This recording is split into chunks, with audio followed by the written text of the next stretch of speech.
Le pancréas qui a deux fonctions, il y a la fonction endocrine et la fonction exocrine. La fonction endocrine représente seulement 2% de l'ensemble du poids et du volume du pancréas. Quel est le rôle des îlots de pancréas, ces mini-usines à l'insuline? Parlons justement des cellules bêta. Donc, ce sont des cellules qui sont regroupées au sein de petits îlots, qu'on appelle les îlots de Langerhans, des amas de cellules disséminées dans le pancréas. Donc, comme des petites îles perdues dans une mer de tissus digestifs.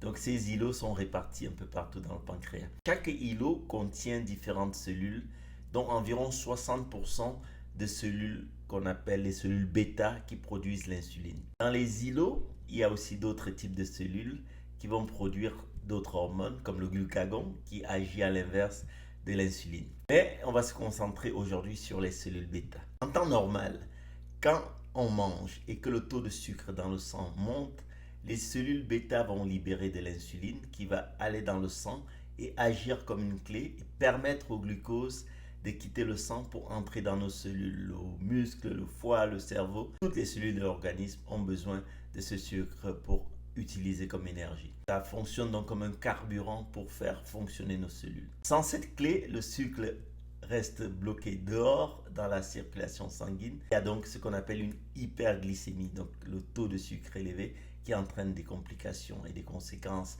pour la santé. Donc on peut voir les îlots de Langerhans comme des mini-usines à insuline qui vont aider à maintenir l'équilibre du corps, l'équilibre du sucre dans notre corps en permanence. Dans le cadre du diabète de type 1, ces usines sont détruites par l'organisme lui-même.